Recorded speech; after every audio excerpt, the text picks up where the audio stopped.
नमस्कार मंडळी. कालचा व्हिडिओ पाहिला असेल तर तुम्हाला समजलंच असेल की मी गावी आले म्हणून. तर मंडळी, आमच्या गावचा सप्ताह बसलेला आहे आणि तो सप्ताह खूप जास्त मोठा आणि जल्लोषाने साजरा केला जातो आणि तो मिस करणं म्हणजे इम्पॉसिबल.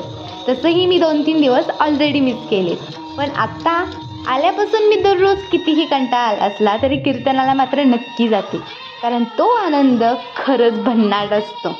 तुम्ही पण हा आनंद घ्या आणि व्हिडिओ कसा वाटला मला कमेंट करून नक्की सांगा.